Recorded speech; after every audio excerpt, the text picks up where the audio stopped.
2-3 நாட்களாக வந்து சமூக வலைத்தளங்களில் பேசுபொருளாக இருக்கக்கூடியது ரீச்சா அண்ட் பாஸ்கரன். ஸோ அந்த பேசுபொருள் ஆக்கினவங்க எல்லாருக்கும் முதல்ல நன்றி. அப்படியே தொடர்ந்து ஒரு ஹைப்பில் வச்சுருங்க. நிறைய விஷயத்துக்கு அது எனக்கு உதவியாக இருக்கும். மக்கள் கூட்டம் பெருக்கெடுத்து வரைக்குள்ளேயே ஒன்றும் செய்யலாம் போச்சு, அவைய ஸ்டாப் பண்ணலாம் போச்சு. கேட்குற அளவுக்கும் இல்லை, சொல்கிறத விளங்கி கொள்கிற அளவுக்கும் இல்லை வந்துட்டோம் உள்ளே போகணும்ன்ற ஒரு நிலப்பாட்டுக்கு வந்துட்டினோம். நாங்கள் ஏலா கொடுமைக்கு ஒரு 6-6.15 போட வெளிப்பக்க கேட்டையே மூடிட்டோம். உள்ள வாகனத்தை உள்ள ஆக்கள் எடுக்க வேண்டாம் என்று சொல்லியே மூடிட்டோம். அதெல்லாம் உங்களுக்கு சரியான சிரமத்தை ஏற்படுத்தி இருக்கும். தூரடங்கள்லேருந்து பெட்ரோல் செலவழித்து வாகனம் பிடிச்சி உணவு திருவிழா கண்டு வந்து இடையில திரும்பி போகிறன்றது வந்து எவ்வளவு வழிகள் தந்திருக்குமென்னு எனக்கு தெரியும். அதுக்காக உங்கள்கிட்ட மன்னிப்பு கேட்குறேன். திரும்பவும் ஒரு அம்மா வந்து குப்பையை அள்ளிக்கொண்டு நின்ற அம்மாவை அந்த குப்பையை தூக்கி அந்த அம்மாவோட தலையில் போட்டிருக்கிறோம். என்ன நாகரிகம், என்ன கல்ச்சர், ஏன் இப்படி இருக்கிறீங்க, மனுஷர்களாக இருக்கிறதுக்கு பழகிக்கொள்ளுங்க, ஏன் இப்படி காட்டு மிராண்டிகளாக இருக்கிறீங்க. நாங்களும் அதில் வேலை செய்கிறாக்கள் வேறு யாரும் இல்லை. மேபி உங்களோட அக்காவை இருக்கலாம், உங்களோட தங்கச்சியாக இருக்கலாம், உங்களோட அம்மாவை இருக்கலாம். அந்த வேலை செய்கிற ஆக்களுக்கெல்லாம் அப்படி அந்த அளவுக்கு ஒரு குப்பையை தூக்கி நீங்கள் தலையில் கொட்டுற அளவுக்கு அங்கே ஒன்று கேவலமாக நடக்கல. ரீச்சாவில் வந்து 7-8 இடத்துல வந்து ஃபுட் கவுண்டர் போட்டு ஒவ்வொரு இத்தாலியன் சாப்பாடு, வெஸ்டர்ன் சாப்பாடு, இந்தியன் சாப்பாடு, யாழ்ப்பாணத்து சாப்பாடுன்னு சொல்லி விதமான இதுகள் போட்டிருந்த இடத்துல ஒரு பிள்ளை போய் ஒரு ஸ்வீட் கடையில், அதாவது ஒரு 25 விதமான ஸ்வீட் வச்சுருந்தாங்க. அதெல்லாம் வந்து அள்ளி எடுத்து பேக்கில் போட்டது கொண்டு போனது, அது கொட்டினது சிந்தினது போக ஒரு பிள்ளை ஒரு ஸ்வீட் எடுத்து வச்சுக்கொண்டு இது கூப்பிடுற பாஸ்கரனை இதுக்கு தான் 3000 வேணுனதாக கொண்டதான்னு சொல்லி அந்த வன்மத்தை கேட்க அந்த வீடியோவே உங்களுக்கு நிறைய விஷயங்களை சொல்லுது. நீங்கள் அந்த வீடியோவை உன்னித்து பார்த்தீங்கன்னு சொன்னால் அந்த வீடியோ நிறைய விஷயங்களை சொல்லுது. அந்த பிள்ளை வந்தது ஓகே சாப்பிட இல்லைன்னு சொல்லி சொன்னால், அவ்வளோ இடம் இருந்து அவ்வளோ இடத்துலையும் சாப்பாடு இல்லையோன்னு சொல்லி சொன்னால் கடைசி வரையும் இல்லை. 10 மணி மட்டும் ஆக்கள் நின்று சாப்பிட்டு போன ஆக்கள் தந்த ரிவ்யூ இருக்குது, வீடியோ இருக்குது. நான் கொஞ்சமாக போஸ்ட் பண்ணுவேன். ஆக்கள் சொன்ன கருத்துக்கள், ஆக்கள் தந்த ரிவ்யூகள், எங்களோட சிசிடி ஃபுட்டேஜ் இருக்குது. இப்போ அவள் எங்கெங்கெல்லாம் சாப்பிட்டாண்டெல்லாம் தேடி எடுக்கிறோம். ஸோ இந்த மாதிரி நிறைய விஷயங்கள் வந்து வெளியிலேருந்து ஆக்களால் திரிவுபடுத்தப்பட்டு உள்ளே அனுப்பி விஷத்தை கக்க வேணும். அதாவது எனக்கு தெரியல, ஒரு மனிதனுடைய வளர்ச்சி அல்ல ஒரு வடமானத்தினுடைய வளர்ச்சி அல்ல ஒரு கிராமம், எக்கச்சி என்ற கிராமம் இன்றைக்கு உலகம் எங்கும் பேசப்படக்கூடிய ஒரு கிராமமாக மாறி இருக்குது. அந்த வளர்ச்சியே எங்களோட சகோதரங்களுக்கு பிடிக்கலைன்னு எனக்கு விளங்கலை.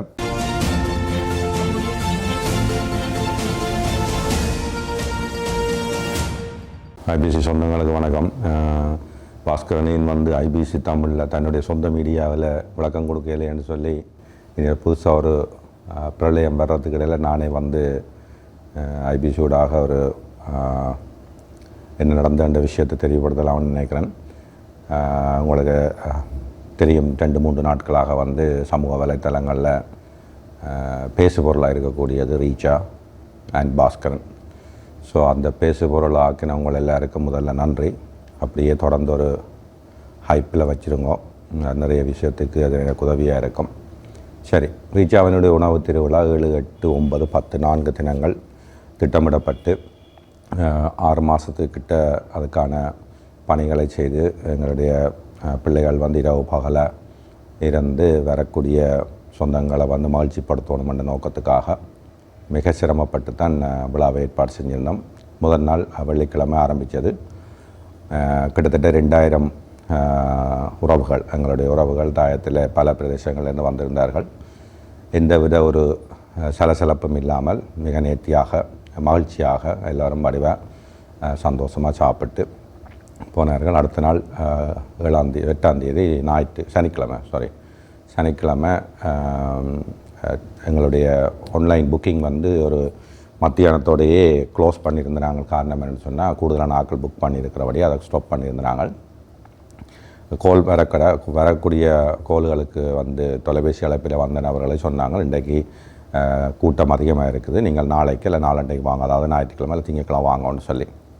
ஆனால் அதையும் தாண்டி என் மீதும் ரீச்சா மீதும் இருக்கக்கூடிய அந்த பாசம், நட்பு எல்லோரும் வெளிக்கிட்டு வந்தீங்கன்னா இல்லை அங்கே போனால் டிக்கெட் எடுக்கலாம். ஏன்னா போன வருஷம் அதுக்கு முதல் வருஷம் எல்லாம் அப்படித்தான் நடந்தது. அது மக்களில் பிழை இல்லை. அப்போ மக்கள் கூட்டம் பெருக்கெடுத்து வரைக்குள்ளேயே ஒன்றும் செய்யலாம் போச்சு, அவைய ஸ்டாப் பண்ணலாம் போச்சு.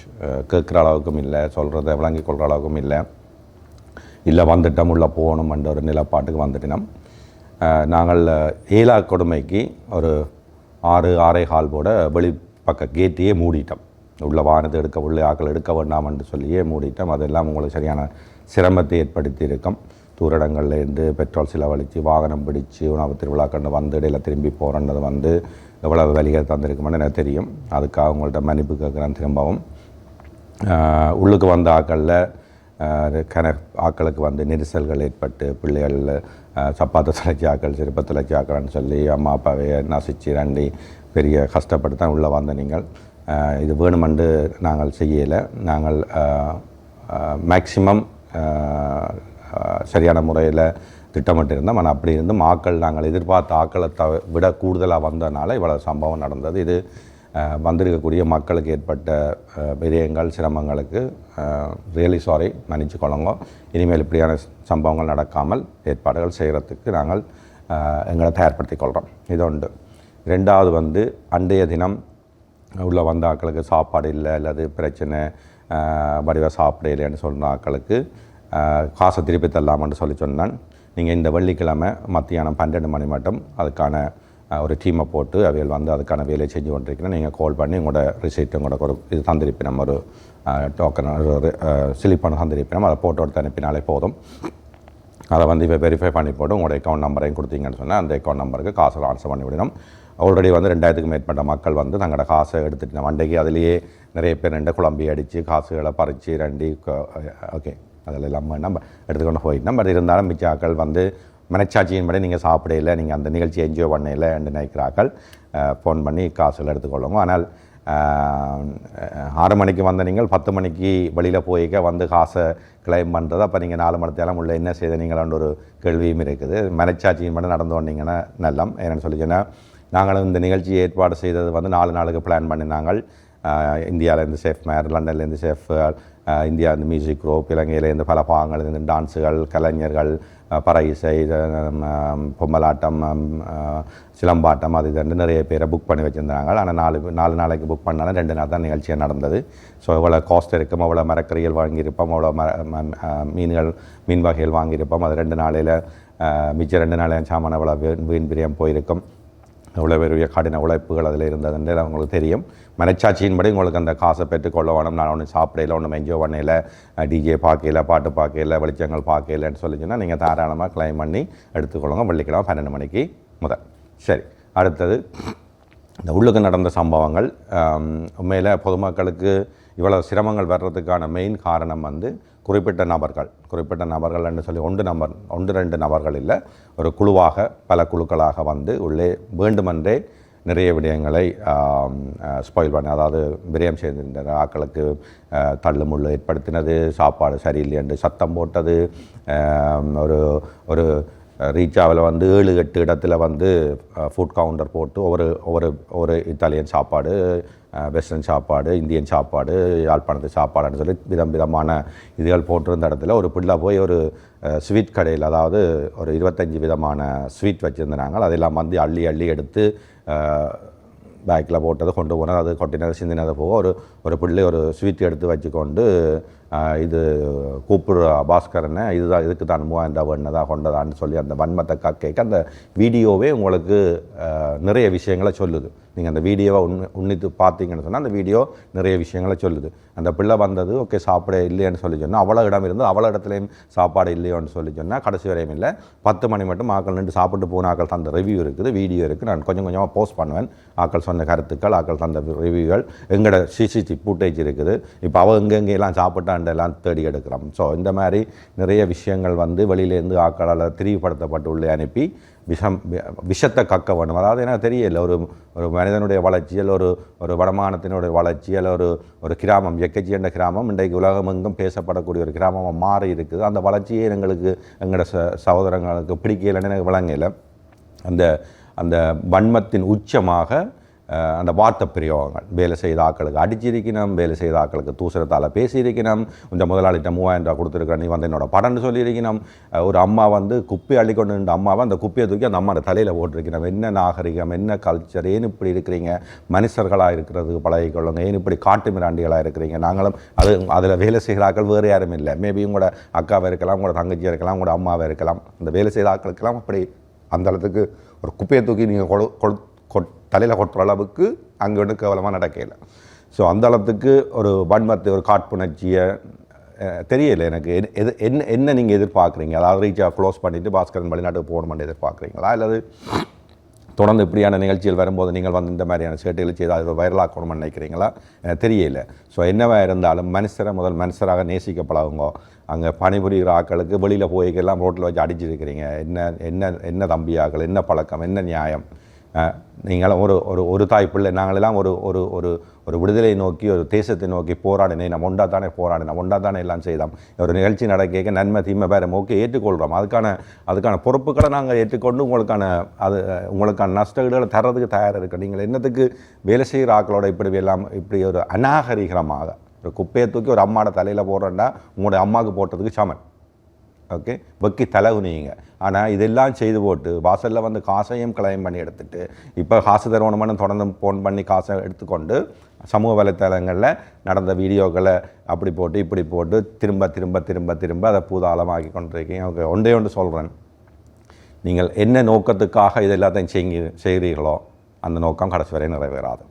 மக்களுக்கு தெரியும், மக்கள் உன்னிப்பாக இருக்கணும். எனக்கு கடைசி சனிக்கிழமையில் இருந்து இந்த காலை வரைக்கும் வரக்கூடிய மெசேஞ்சில் வரக்கூடிய மெசேஜ், டிக்டாக்ல வரக்கூடிய மெசேஜ், இன்ஸ்டாகிராமில் வரக்கூடிய மெசேஜ், ஃபோன் கால்கள்னு சொல்லி உள்நாட்டிலிருந்தும் வெளிநாட்டிலும் இருந்தும் என்னால் எடுக்க இல்லாத அளவுக்கு அந்த அளவுக்கு மக்கள் அண்ணன் கவலைப்படாங்க, அண்ணன் பயப்படாங்க, அண்ணன் நாங்கள் இருக்கிறோம், அண்ணன் நாங்கள் அடுத்த ஃபுட் ஃபெஸ்டிவலுக்கு நாங்கள் வந்து உங்களுக்கு புரண்டியராக வேலை செய்கிறோம் என்று சொல்லி நிறைய உறவுகள் வந்து எனக்கு ஆதரவாக, எனக்கு பக்க பலமாக நான் சோர்ந்து இருக்கிற நேரங்களில் இல்லை என்ன நீங்கள் சோறக்கூடாது, நீங்கள் உசாராக இருக்கணும், நீங்கள் இப்படி இல்லை, நீங்கள் கண்கலங்கக்கூடாது, நீங்கள் இரண்டக்கூடாதுன்னு சொல்லி அவளை அன்போடையும் அவளை பாசத்தோடையும் இருக்கிறோம். நிச்சயமாக உங்களுக்காக நான் இருப்பேன், உங்களோட நிற்பேன். ஓகே, வதந்திகளை நம்பாதீங்க. நடந்த சம்பவத்தில் தவறு இருக்குது, அதில் எந்த வித மாற்று கருத்தும் இல்லை. தவறை ஏற்றுக்கொள்ளணும். எங்களோட சைடில் நிறைய பிள்ளை இருக்குது, அதுவும் ஏற்றுக்கொள்கிறோம். ஆனால் இனிமேல் இந்த மாதிரியான சம்பவங்கள் நடக்காமல் பார்த்துக்கொள்வோம். ஆனால் திட்டமிட்டு வந்து குழப்பணும்னு வர்றாக்களை ஒன்றுமே செய்யலாம் அவங்களுக்கு. ஆனால் தயவு செய்து இந்த தம்பி தங்கச்சிகள் உங்கள்ட்ட தயவாக கேட்டுக்கொள்கிறேன். குடியை கெடுக்கும். நீங்கள் குடிச்சிட்டு நான் நினைக்கிறேன் அந்த அம்மாவுக்கு மேலே குப்பையை கொட்டினவனுக்கு உண்மையில நிதானத்தில் இருந்திருக்கிறது வாய்ப்பே இல்லை. அது நேரத்தில் இருந்திருந்தால் ஒரு மனசு தன்மை இருக்க வேண்டிய அம்மா நிற்கிறான்னு தான் நம்ம பார்த்துட்டு வேண்டிய அம்மா க்ளீன் பண்ணி அந்த நேரத்திலையும் 13-14 ஆக்களை வச்சு குப்பையில் பொறுக்கிறதுக்கு ஒரு ரூட்டிங்கில் வந்து டாய்லெட் க்ளீன் பண்ணுறதுக்கிட்ட வேலை செஞ்சு கொண்டு இருந்தார். யோசிச்சு பாருங்கள், அவ்வளோ நேரம் வேலை செஞ்ச அம்மா ஒருதன் வந்து எனக்கு சொல்லலை, எனக்கு இன்றைய காலமாக தான் இப்படி சம்பவம் நடந்தான்னு சொல்லி இது பண்ணிக்க எனக்கு உண்மையில் வந்து அந்த அம்மாவை கட்டிப்பிடிச்சி அலோனும் மாதிரி கிடக்கு. அந்த அளவுக்கு அந்த மரிசி அந்த வலியை தாங்கி கொண்டு இந்த பிள்ளை இந்த இடம் வடிவ பார்க்கணுமான்னு சொல்லி தயவு செய்து மனுஷத்தன்மையாக நடவுங்க. இங்கே இல்லை, நீங்கள் எங்கே போனீங்கன்னாலும் இந்த மாதிரி நடக்காதீங்க ப்ளீஸ். ரீசார்ஜ் இல்லை, எங்கே போனீங்கன்னாலும் இந்த மாதிரி குப்பை வேலையில் செய்யாதீங்க. இளைய தலைமுறை பிள்ளைகளை உங்களுக்கு நிறைய பொறுப்பு இருக்குது. நீங்கள் தான் இந்த சமுதாயத்தை மாற்றணும். நீங்களெல்லாம் இப்படி நடந்தீங்கன்னு சொன்னால் உங்களை பார்த்து அடுத்த சமுதாயம் இப்படி தான், அடுத்த தலைமுறையும் இப்படி தான் பழகும். தயவு செய்து இந்த மாதிரியான காரியங்களை நீங்கள் எங்கே போனாலும் செய்யாதீங்க. ரீசார்ஜ் மட்டும் இல்லை, எங்கே போனாலும் செய்யாதீங்க. உங்களுக்கு பிரச்சனைன்னா வந்து நேராக பேசி அதுக்கான தீர்வை பெற்றுக்கொள்வது முயற்சி செய்யுங்க. இந்த மாதிரி வன்மத்தை கக்காதீங்க. நான் உங்களுக்கு எந்த விதத்தில் நான் எதிரியாக இருக்கிறதுக்கு வாய்ப்பே இல்லை. உங்களோட எனக்கு ஒரு விதமான வாய்க்கால் சண்டையோ வரம்பு சண்டையோ இல்லை. ஏன் இப்படி நடக்கிறீங்க, ஏன் இப்படி ஒரு கணிசமான ஒரு நபர்கள். ஓகே, உங்களுக்கு அரசியல் பயம் இருக்கிறதா, அல்லது பாஸ்கர் அரசியலுக்கு வந்துடுவார் அதனால் எங்களோட அரசியல் வாழ்க்கை போயிடுமென்று பயம் இருக்கிறதா? எனக்கு தெரியல. ஓகே, நான் அரசியலுக்கு வரேன்னு சொல்லியே நான் இன்னும் அறிவிக்கலை. நீங்கள் அதுக்கு முதலே நீங்களாக வலுக்கட்டாயம் எடுத்து உள்ள விடுற மாதிரி தான் எனக்கு தெரியுது. எனிவே, எல்லாத்துக்கும் நன்றி. வந்து கஷ்டப்பட்ட மக்கள்கிட்ட மீண்டும் மை அப்ளோசாய்ஸ், மை ரியலி சாரி. அவங்கள எல்லாட்டையும் மன்னிப்பு கேட்டுக்கொள்கிறேன். அதே மாதிரி இந்த குழப்பம் விளைவிச்ச சகோதரங்களே, தயவு செய்து உங்கள்கிட்ட கேட்குறது செஞ்சிட்டீங்க போயிட்டீங்க. ஓகே, இனிமேல் பட்டு இந்த மாதிரி செய்யாதீங்க, தயவு செய்து செய்யாதீங்க. குடியை குறையுங்க, போதையை குறையுங்க, மனுஷரை நேசியுங்க. அன்பு மட்டும்தான் இந்த உலகத்தில் நிலைக்கும். நன்றி, வணக்கம்.